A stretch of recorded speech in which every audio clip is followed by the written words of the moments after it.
Everyone, Soma madam study গাইডে তোমাদের সবাইকে welcome জানাই। আজকে আমি ক্লাস 7 এর হিস্ট্রি চ্যাপ্টার 8 মুঘল সাম্রাজ্যের সংকট এই অধ্যায়টা আলোচনা করব। আমি লাইন ভিত্তিক আলোচনা করে দেবো এবং বইয়ের মধ্যে গুরুত্বপূর্ণ প্রশ্নগুলো তোমাদেরকে বলে দেবো। চ্যাপ্টারটা তোমাদের থার্ড সামেটিভ এক্সামে থাকবে এবং এই অধ্যায়টা তোমরা খুব ভালোভাবে পড়বে। লাইন ওয়াইজ খুব ভালোভাবে বইটা পড়তে হবে, নাহলে বইয়ের মধ্যে যে প্রশ্নগুলো আসবে বা বইয়ের ভেতর থেকে যদি কোনো ইম্পর্টেন্ট প্রশ্ন আসে তাহলে কিন্তু তোমরা অ্যান্সার করতে পারবে না। তাই জন্য বইটা ভালোভাবে পড়ে বিষয়টা ভালোভাবে বুঝলে তোমরা প্রত্যেকটা প্রশ্নের উত্তর ভালোভাবে লিখতে পারবে। ভিডিওটা স্কিপ না করে শেষ পর্যন্ত দেখতে থাকো, না হলে কিন্তু গুরুত্বপূর্ণ বিষয়গুলো মিস করে যাবে। আমি ক্লাস 7 এর হিস্ট্রি জিওগ্রাফির অনুশীলনের প্রশ্ন উত্তরগুলো অলরেডি আমার চ্যানেলে আপলোড করে দিয়েছি, তোমরা প্লেলিস্ট অন করে দেখে নিতে পারো। তাহলে চলো শুরু করা যায়। দেখো, অষ্টম অধ্যায়ে কি আছে? মুঘল সাম্রাজ্যের সংকট। তাহলে মুঘল সাম্রাজ্য একটা বিশাল বড় সাম্রাজ্য এবং এই সাম্রাজ্য কিভাবে সংকটের মুখে পড়লো, কিভাবে সংকটের সম্মুখীন হলো, সেটা হচ্ছে এই চ্যাপ্টারে আমরা জানবো। তাহলে মুঘল সাম্রাজ্য কিন্তু অনেক দীর্ঘ সময় ধরে সাম্রাজ্য করেছে।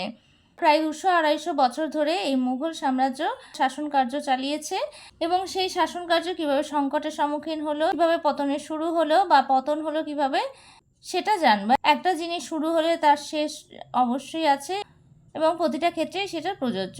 তেমনিভাবে মুঘল সাম্রাজ্য যে বিভিন্ন জায়গা জুড়ে যে বিস্তার লাভ করেছে, সেই সাম্রাজ্য কিভাবে ধ্বংসের মুখে পড়লো বা কিভাবে ধ্বংস হলো বা কিভাবে পতন হলো, সেটা আমরা জানবো।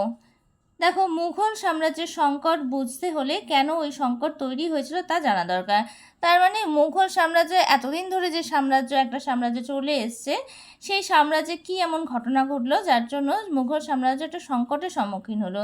এই সংকট কিভাবে তৈরি হলো সেটা প্রথমে আমাদের জানতে হবে। কি ধরনের বাধা এসছিল বা কি ধরনের সংকট হয়েছিল, দেখো তার জন্য ওই সময়ের অর্থনৈতিক ও রাজনৈতিক পরিবর্তন লক্ষ্য করতে হবে। তাহলে এই মুঘল সাম্রাজ্যের পতনের জন্য কিন্তু অর্থনৈতিক এবং রাজনৈতিক কারণ কিন্তু সব থেকে বড় দায়ী। ঔরঙ্গজেবের শাসনকালে সাম্রাজ্য অনেক বড় হয়ে পড়েছিল। তাহলে মুঘল সাম্রাজ্যের শেষ সম্রাট হচ্ছে ঔরঙ্গজেব। ঔরঙ্গজেবের সময়ের পর থেকে, ঔরঙ্গজেবের শাসনকালের পর থেকে বা ঔরঙ্গজেবের সময় থেকেই কিন্তু মুঘল সাম্রাজ্যে ধীরে ধীরে পতন হতে থাকে। তাহলে এই যে ঔরঙ্গজেবের শাসনকালে সাম্রাজ্য অনেক বড় হয়ে পড়েছিল এবং মনসব নিয়ে অভিজাতদের মধ্যে দ্বন্দ্ব শুরু হয়েছিল। তাহলে মনসব মানে কি, এটা আগে তোমরা পড়েছো বা জেনেছো। মনসব হচ্ছে তোমার পদমর্যাদা, মানে মুঘল সম্রাট আকবর তার কর্মচারীদের বিভিন্ন শ্রেণীতে বিভক্ত করে যে ব্যবস্থা করেছিলেন তাকে মনসবদারি প্রথা বলা হয়। কিন্তু এই যে বিভিন্ন অভিজাতদের মধ্যে এই মনসব বা পদমর্যাদার অধিকার নিয়ে একটা দ্বন্দ্ব শুরু হতে থাকে। সেই সময়ে মারাঠাদের মতো এক আঞ্চলিক শক্তির উত্থান হয়। এরা মুঘলদের সার্বভৌমত্বকে অস্বীকার করে। শিখদের সঙ্গে মুঘলদের সম্পর্ক তিক্ত হয়ে উঠেছিল। এতদিন ধরে মুঘলরা নিজেদের যে সর্বোচ্চ ক্ষমতার অধিকারী হিসেবে প্রতিষ্ঠা করেছিল, সেই ধারণায় আঘাত করা হয়। এই অধ্যায়ে মুঘলদের বিরুদ্ধে এই আঞ্চলিক শক্তিগুলির প্রতিরোধের কথাই আমরা পড়ব। তাহলে এই যে মনসব নিয়ে অভিজাতদের মধ্যে একটা দ্বন্দ্ব শুরু হয়েছিল এবং সেই সময়ে মারাঠাদের মতো এক আঞ্চলিক শক্তিরও উত্থান হয়। তখন এই আঞ্চলিক শক্তিগুলো মুঘলদের যে সার্বভৌমত্ব সেটাকে অস্বীকার করে। এছাড়াও শিখদের সঙ্গে মুঘলদের সম্পর্ক তখন তিক্ত হয়ে উঠেছিল এবং যে মুঘলরা এতদিন ধরে সর্বোচ্চ ক্ষমতার অধিকারী হিসেবে প্রতিষ্ঠা লাভ করেছিল বা প্রতিষ্ঠিত ছিল, একটা বিশাল বড় সাম্রাজ্যের বিস্তার লাভ করেছিল, সেই একটা ধারণায় আঘাত সৃষ্টি হয়। মুঘলদের বিরুদ্ধে আঞ্চলিক শক্তিগুলির প্রতিরোধের ঘটনাটাই এই অধ্যায়ে আমরা আলোচনা করব। এই প্রতিরোধগুলির চরিত্র ছিল এক এক ক্ষেত্রে এক এক রকম। মারাঠারা নিজেদের স্বরাজ্য গঠনের স্বপ্ন দেখেছিল। জাট এবং সতনামী বিদ্রোহ মুঘল আমলে কৃষি ব্যবস্থার সংকটের দিকটি তুলে ধরেছিল। আঞ্চলিক স্বাধীনতা এরা সকলেই চেয়েছিল। তবে এই আন্দোলনগুলিকে ধর্মীয় প্রতিরোধ বলা কিন্তু ঠিক নয়। তাহলে এই যে এদের প্রতিরোধগুলো কিন্তু এক এক ক্ষেত্রে এক এক রকমের ছিল। যেমন মারাঠারা নিজেদের মধ্যে একটা স্বরাজ্য গঠনের স্বপ্ন দেখেছিল, আবার জাট এবং সতনামী বিদ্রোহ মুঘল আমলে একটা কৃষি ব্যবস্থার সংকটের দিকটা তুলে ধরেছিল। এটা ছিল একটা নিজেদের মধ্যে একটা ক্ষমতা দখলের লড়াই। এরপর দেখো, শিবাজির নেতৃত্বে মারাঠা ও মুঘল রাষ্ট্র। তাহলে এই মারাঠা সাম্রাজ্য কিন্তু শিবাজি প্রতিষ্ঠা করে এবং এই শিবাজির নেতৃত্বে মারাঠা সাম্রাজ্য কিভাবে প্রতিষ্ঠা লাভ করেছিল এবং মুঘলদের সঙ্গে মারাঠাদের সম্পর্ক কিরকম ছিল এবার আমরা জানবো। দেখো, যুদ্ধপটু মারাঠাদের বাস ছিল পুনে ও কোঙ্কণ অঞ্চলে। তারা অনেকেই বিজাপুর এবং গোলকোন্ডার রাজদরবারে উচ্চ পদে ছিল, কিন্তু তাদের কোনো নিজস্ব রাজ্য ছিল না। খ্রিস্টীয় সপ্তদশ শতকে শিবাজি মারাঠাদের জোটবদ্ধ করেছিলেন। শিবাজি জীবনকাল 1630 থেকে 80 খ্রিস্টাব্দে বাবাশাহ ভোসলে বিজাপুরের সুলতানের জায়গিরদার ছিলেন। শিবাজি তার মা জিজাবাই এবং শিক্ষক দাদাজি কোন্ডদেবের দ্বারা গভীরভাবে প্রভাবিত হয়েছিলেন। বিজাপুরের সুলতানের অসুস্থতার সুযোগে শিবাজি বিজাপুরের বেশ কিছু জমিদারকে নিজের দলে নিয়ে আসেন। সুলতান শিবাজিকে দমন করতে আফজল খানকে পাঠান। আফজল খান শিবাজিকে হত্যা করার চেষ্টা করেন, কিন্তু সতর্ক শিবাজি উল্টে বাঘনক নামের একটি অস্ত্র দিয়ে আফজল খানকেই হত্যা করেন। তাহলে এই যে মারাঠারা কোন কোন অঞ্চলে বসতি স্থাপন করেছিল বা মারাঠারা কোন রাজ্যে বসবাস করতে, দেখো পুনে আর কোঙ্কণ অঞ্চলে। এবং এরা ছিল বিজাপুর এবং গোলকোন্ডা রাজদরবারে উচ্চ পদে অনেকেই ছিল। বিজাপুর এবং গোলকোন্ডা রাজদরবারে, কিন্তু কোনো নিজস্ব রাজ্য তাদের ছিল না। দেখো খ্রিস্টীয় সপ্তদশ শতকে শিবাজি মারাঠাদের একসাথে জোটবদ্ধ করেছিলেন। শিবাজির বাবা ছিলেন শাহজি ভোসলে। তিনি ছিলেন, এটা আন্ডারলাইন করে নাও, তিনি ছিলেন বিজাপুর সুলতানের জায়গিরদার। শিবাজির মা ছিলেন জিজাবাই এবং শিক্ষক দাদাজি কোন্ডদেবের দ্বারা গভীরভাবে প্রভাবিত হয়েছিলেন। এবং বিজাপুরের সুলতানের অসুস্থতার সুযোগে শিবাজি বিজাপুরের কিছু জমিদারকে একসাথে নিজের দলে নিয়ে আসেন। সুলতান শিবাজিকে দমন করতে আফজল খানকে তখন পাঠান এবং আফজল খান শিবাজিকে হত্যা করার চেষ্টা করেন, কিন্তু শিবাজি নিজে খুব সতর্ক ছিলেন, তাই জন্য তিনি আফজল খানকে হত্যা করেন। আফজল খান শিবাজিকে হত্যা করার চেষ্টা করেন, কিন্তু সতর্ক শিবাজি উল্টে বাঘনক নামের একটি অস্ত্র দিয়ে আফজল খানকে হত্যা করেন। এটা আন্ডারলাইন করে নাও। তাহলে শিবাজি কোন অস্ত্র দ্বারা আফজল খানকে হত্যা করেন, এটা শূন্যস্থান বা শর্ট কোশ্চেন হিসেবে আসতে পারে। তাহলে বাঘনক নামের একটি অস্ত্র দ্বারা আফজল খানকে হত্যা করেন। শিবাজির ক্ষমতা বৃদ্ধি।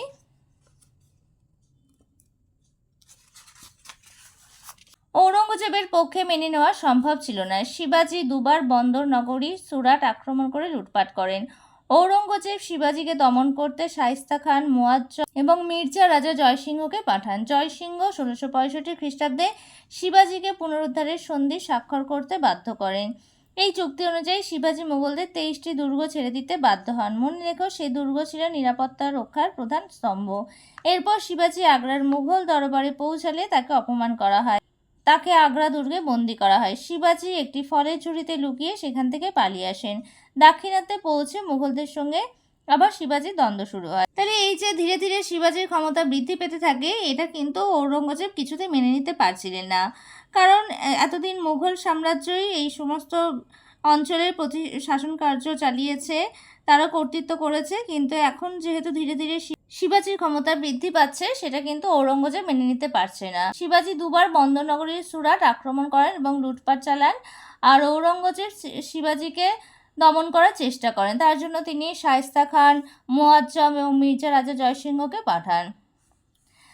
সেই জন্য জয়সিংহ 1665 খ্রিস্টাব্দে শিবাজিকে পুরন্দরের সন্ধি স্বাক্ষর করতে বাধ্য করেন। তাহলে কত খ্রিস্টাব্দে পুরন্দরের সন্ধি স্বাক্ষর হয়? 1665 খ্রিস্টাব্দে। কে করেন? জয়সিংহ করেন। এই চুক্তি অনুযায়ী শিবাজি মুঘলদের 23টা দুর্গ ছেড়ে দিতে বাধ্য হয়। তাহলে শিবাজি ধীরে ধীরে মুঘলদের সমস্ত জায়গা দখল করে নিচ্ছে। তখন এই যে জয়সিংহের যে একটা শিবাজির সাথে চুক্তি হয়, পুরন্দরের সন্ধি, এই চুক্তি অনুযায়ী শিবাজি মুঘলদের 23টা দুর্গ ছেড়ে দিতে বাধ্য হয়। সেই দুর্গটা কিসের জন্য ছিল? এটা ছিল নিরাপত্তা রক্ষার প্রধান স্তম্ভ। নিরাপত্তা রক্ষার প্রধান স্তম্ভ। এরপর শিবাজি আগ্রার মুঘল দরবারে পৌঁছালে তখন তাকে অপমান করা হয় এবং তাকে সেই দুর্গে বন্দি করে রাখা হয়। কিন্তু শিবাজি একটা ফলের ঝুড়িতে লুকিয়ে সেখান থেকে পালিয়ে আসেন। আবার দাক্ষিণাত্যে পৌঁছে মুঘলদের সঙ্গে শিবাজি আবার দ্বন্দ্ব শুরু করে বা গণ্ডগোল শুরু হয়। শিবাজির নেতৃত্বে মারাঠাদের উত্থান ছিল কেন্দ্রীয় শাসনের বিরুদ্ধে একটি বড়সড় প্রতিরোধ আন্দোলন। শিবাজি একটি সুপরিকল্পিত এবং স্বাধীন শাসন ব্যবস্থার সূচনা করেন।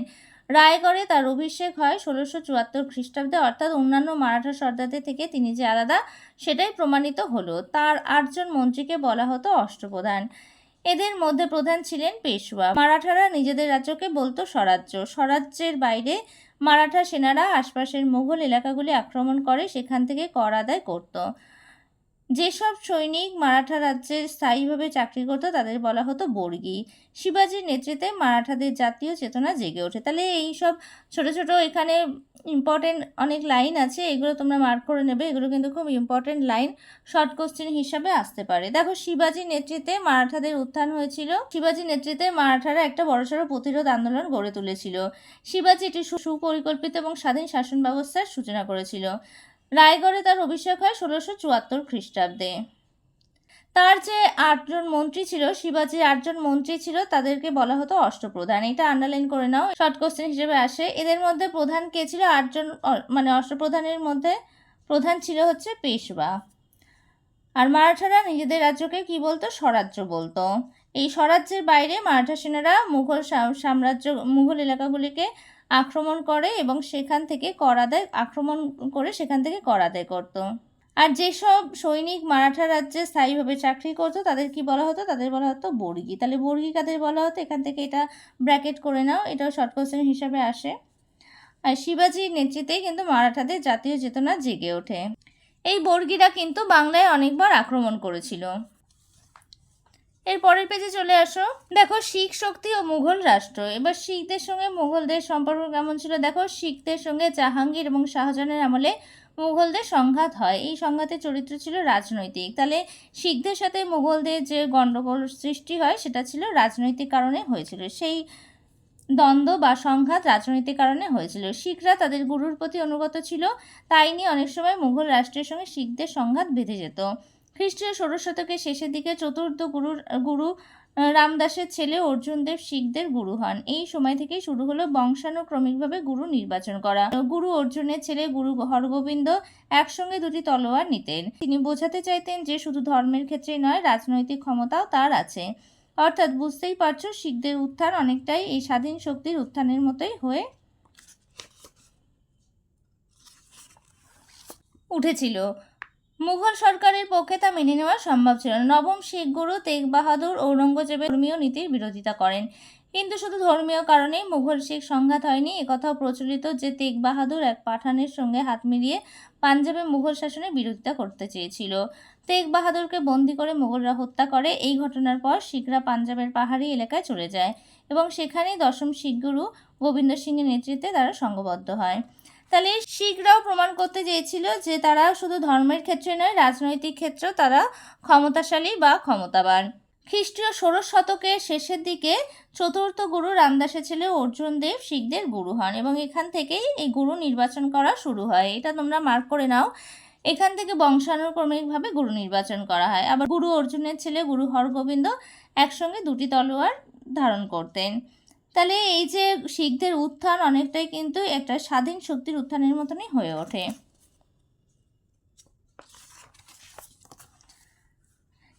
কিন্তু শিখরা যে নিজেদেরকে রাজনৈতিক দিক থেকে ক্ষমতাশালী মনে করছেন সেটা কিন্তু মুঘল সরকারের পক্ষে মেনে নেওয়া সম্ভব হয়নি। নবম শিখ গুরু কে ছিল? দেখো, আন্ডারলাইন করে নাও। নবম শিখ গুরু ছিলেন তেগ বাহাদুর। তিনি ঔরঙ্গজেবের ধর্মীয় নীতির বিরোধিতা করেন, কিন্তু ধর্মীয় কারণেই মুঘলদের সঙ্গে শিখদের সংঘাত হয়নি। তেগ বাহাদুর এক পাঠানের সঙ্গে হাত মিলিয়ে পাঞ্জাবে মুঘল শাসনের বিরোধিতা করেছিলেন। তখন তেগ বাহাদুরকে বন্দি করে মুঘলরা হত্যা করে। এরপর তারা কি হয়? পাঞ্জাবে চলে যায়, কিন্তু সেখানে দশম শিখ গুরু গোবিন্দ সিংহের নেতৃত্বে তারা আবার সংঘবদ্ধ হয়। তাহলে দশম শিখ গুরু কে ছিলেন? গুরু গোবিন্দ সিংহ। এই লাইনগুলো তোমরা মার্ক করে নাও। এরপর দেখো টুকরো কথা, এখানে এই প্যারাটা দেখো। খালসা কথার অর্থ কি? দেখো, খালসা হচ্ছে, দেখো 1699 খ্রিস্টাব্দে গুরু গোবিন্দ সিংহ খালসা নামে একটি সংগঠন তৈরি করেন। তাহলে খালসা কি? খালসা হচ্ছে একটা সংগঠন যেটা গুরু গোবিন্দ সিংহ, দশম গুরু গোবিন্দ সিংহ গঠন করেছিলেন। এই খালসার কাজ হচ্ছে শিখদের নিরাপদে রাখা। সামরিক প্রশিক্ষণ শিখদের দৈনন্দিন জীবনের অঙ্গ ছিল। গুরু গোবিন্দ সিংহ শিখদের পথ ঠিক করে দেন।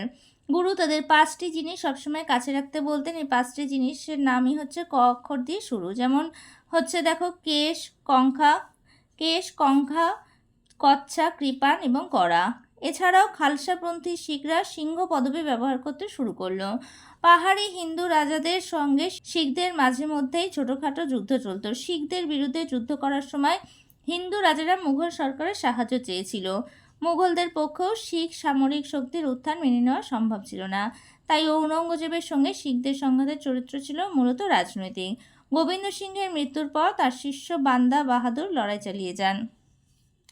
তাহলে এই যে 5টা জিনিস শিখদের সবসময় কাছে রাখতে হতো, মানে গুরু তাদের সবসময় এই 5টা জিনিস সঙ্গে রাখতে বলতেন। 5টা জিনিসকে একসাথে পঞ্চক বলা হয়। তাহলে পঞ্চক কি? যেমন ধর কেশ, কঙ্ঘা, কচ্ছ, কৃপান, কড়া, এই 5টা জিনিস ক দিয়েই শুরু হচ্ছে, ক অক্ষর দিয়ে শুরু হচ্ছে। তাই এই 5টা ককেই বলা হচ্ছে পঞ্চক। পাহাড়ি হিন্দু রাজাদের সঙ্গে কিন্তু শিখদের মাঝে মধ্যে ছোটোখাটো যুদ্ধ চলতো। আবার শিখদের বিরুদ্ধে যুদ্ধ করার সময় হিন্দু রাজারা কিন্তু মুঘল সরকারের সাহায্য চেয়েছিলেন। কিন্তু এই যে শিখদের সামরিক শক্তির যে ধীরে ধীরে উত্থান হচ্ছিল, সেটা মুঘলদের পক্ষে মেনে নেওয়া সম্ভব হয়নি। আবার তাই জন্য ঔরঙ্গজেবের সঙ্গে শিখদের সংঘাত সৃষ্টি হয়, এবং এই সংঘাত কিন্তু রাজনৈতিক কারণে হয়েছে। কিন্তু গুরু গোবিন্দ সিংহের মৃত্যুর পর তার শিষ্য বান্দা বাহাদুর এই লড়াই চালিয়ে যান। গুরু গোবিন্দ সিংহ মুঘলদের বিরুদ্ধে জয়ী হতে পারেননি ঠিকই, কিন্তু উত্তর পশ্চিম সীমান্তে মুঘলদের নিয়ন্ত্রণ শিথিল হয়ে গিয়েছিল। আবার শিখদের ধর্মীয় আন্দোলন মানুষের মধ্যে সমতার কথা বলতো, তবে অনেক সময় সামরিক শক্তির উপর নির্ভরশীল হয়ে এক একটি প্রতিরোধী আন্দোলন হিসেবে রাজনৈতিক রূপ নিত। গুরু গোবিন্দ সিংহ কিন্তু মুঘলদের বিরুদ্ধে জয়ী হতে পারেনি, কিন্তু এই যে উত্তর পশ্চিম সীমান্তে মুঘলদের নিয়ন্ত্রণ ধীরে ধীরে শিথিল হয়ে গেছিল। আর শিখদের ধর্মীয় আন্দোলন মানুষের মধ্যে একটা সমতার কথা বলতো।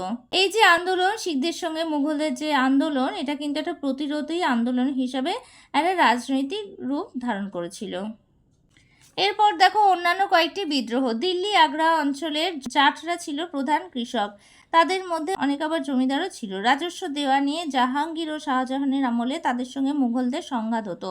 ঔরঙ্গজেবের আমলে তারা স্থানীয় এক জমিদারের নেতৃত্বে জোটবদ্ধ হয়ে বিদ্রোহ করে। জাটরা একটি পৃথক রাজ্য গঠন করতে চেয়েছিল। মুঘলদের বিরুদ্ধে জাট প্রতিরোধ ছিল একদিকে কৃষক বিদ্রোহ, অন্যদিকে একটি আলাদা গোষ্ঠী পরিচয় জাটরা একজোট হয়েছিল। মথুরার কাছে নারনৌল অঞ্চলে একদল কৃষক মুঘল সাম্রাজ্যের বিরুদ্ধে অস্ত্র ধরে। এরা ছিল সতনামী নামে একটি ধর্মীয় গোষ্ঠীর মানুষ।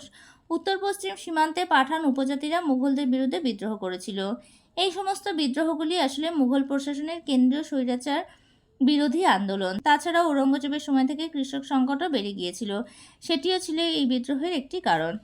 তাহলে অন্যান্য যে কয়েকটি বিদ্রোহ হয়েছিল তার মধ্যে দিল্লি আগ্রা অঞ্চলে জাট ছিল একটা কৃষক গোষ্ঠী বা উপজাতি সম্প্রদায়ভুক্ত। তারা মালও, বাগড়া, মথুরা প্রভৃতি অঞ্চলে বসবাস করত। এরা ছিল হিন্দু কৃষিজীবী বা কৃষক, আর যুদ্ধবিদ্যায় এরা পারদর্শী ছিল এবং সাহসীও ছিল। তাহলে মুঘল সম্রাট ঔরঙ্গজেবের রাজত্বকালে তার যে হিন্দু বিরোধী নীতি, তারপর কর্মচারীদের উপর মুঘল সুবাদার বা কর্মচারীদের উপর অত্যাচারের ফলে এই জাটরা কিন্তু বিদ্রোহ ঘোষণা করে। এরা ছিল সতনামী নামে একটি ধর্মীয় গোষ্ঠীর মানুষ। উত্তর পশ্চিম সীমান্তে পাঠান উপজাতি মুঘলদের বিরুদ্ধে বিদ্রোহ হয়েছিল। ঔরঙ্গজেবের সময় থেকে এই কৃষি সংকট কিন্তু ধীরে ধীরে বেড়ে গিয়েছিল, এবং তার জন্য কিন্তু এই বিদ্রোহ একটা অন্যতম কারণ।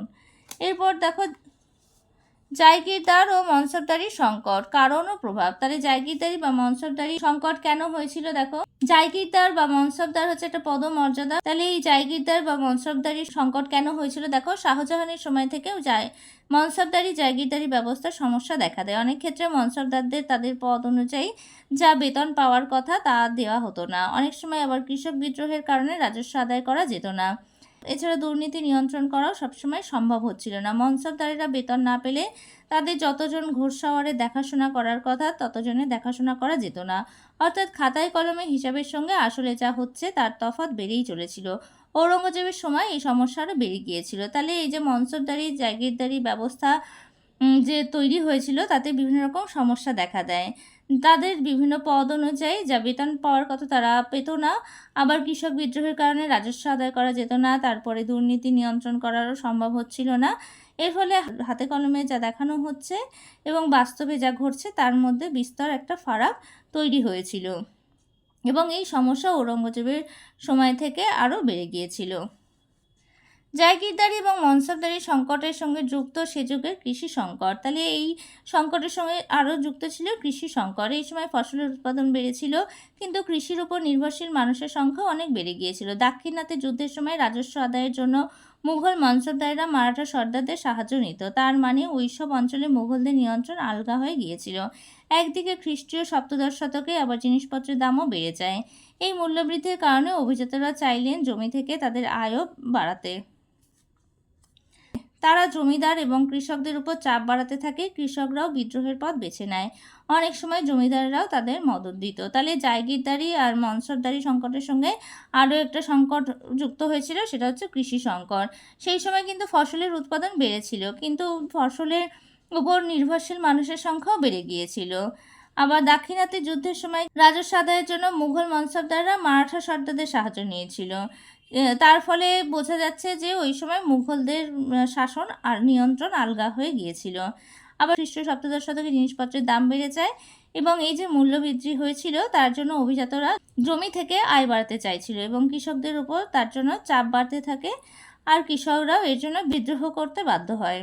কোনো কোনো সময় কৃষকরা রাজস্ব না দিয়ে গ্রাম ছেড়ে পালিয়ে যেত, তখন তাদের জমিতে চাষ হতো না। চাষ না হলে রাজস্ব আদায় করা যাবে না। তাই যেসব মনসবদার এইসব জমিতে জায়গির পেত, তারাও ভালোভাবে ঘোষ শহরের ভরণ পোষণ করতে পারতো না। ঔরঙ্গজেব বিজাপুর এবং গোলকোন্ডা জয়ের পর দাক্ষিণাত্যের বিশাল অঞ্চল মুঘলদের হাতে এসেছিল। ওইসব অঞ্চলের সব থেকে ভালো জমিগুলি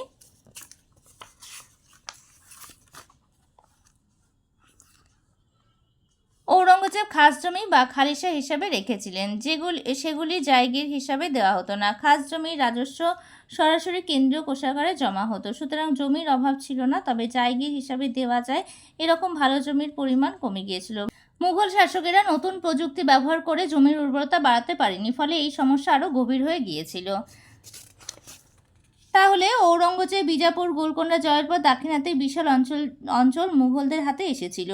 তাহলে কোনো কোনো সময় কৃষক রাজস্ব না দিয়ে গ্রাম ছেড়ে চলে যেত, কিন্তু সেই জমিতে চাষ হতো না এবং চাষ না হলেও সেখান থেকে রাজস্ব আদায় সম্ভব হতো না। ঔরঙ্গজেব বিজাপুর গোলকোন্ডা জয়ের পর দাক্ষিণাত্যের বিশাল অঞ্চল মুঘলদের হাতে এসেছিল এবং এই অঞ্চলের সবথেকে ভালো জমিগুলি ঔরঙ্গজেবের খাস জমি বা খালিসা হিসাবে রেখেছিলেন।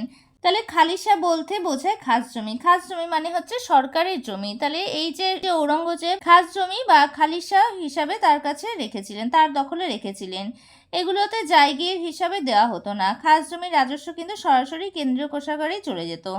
সুতরাং জমির অভাব ছিল না, কিন্তু ভালো জায়গির দেওয়া যায় এরকম জমির পরিমাণ কিন্তু কমে গিয়েছিল। এর ফলে কিন্তু জমির উর্বরতা ধীরে ধীরে হ্রাস পাচ্ছিল। জমির বিভিন্ন প্রযুক্তি ব্যবহার করে কিন্তু জমির উর্বরতা বাড়ানো সম্ভব হচ্ছিল না, ফলে এই সমস্যা কিন্তু আরও গভীর থেকে গভীরতর হয়ে যাচ্ছিল। তাহলে আজকে আমি পুরো অধ্যায়টাই আলোচনা করে দিলাম। এরপরের ভিডিওতে আমি এই অধ্যায়ের গুরুত্বপূর্ণ প্রশ্নগুলো, যেগুলো তোমাদের এক্সামে ভীষণ ভীষণ ইম্পর্টেন্ট, সেগুলো আমি আলোচনা করে দেবো। আর তোমরা অনুশীলনের প্রশ্ন উত্তরগুলো প্লেলিস্ট থেকে দেখে নিতে পারো। ভিডিওটা ভালো লাগলে একটা লাইক করে দেবে, আর একই ক্লাসের বন্ধুদের সাথে ভিডিওটা বেশি করে শেয়ার করে নেবে। আর আমার চ্যানেলে এখনও যারা নতুন, চ্যানেলটা সাবস্ক্রাইব করোনি, তারা চ্যানেলটিকে সাবস্ক্রাইব করে নাও। আর পাশে থাকা বেল আইকনটা অবশ্যই প্রেস করে নেবে, যাতে আমি চ্যানেলে নতুন ভিডিও আপলোড করার সাথে সাথে নোটিফিকেশন সবার আগে তোমাদের কাছে পৌঁছে যায়। আজকে আমি এখানেই শেষ করছি। পরে দেখা হবে নতুন আরও একটা ভিডিও।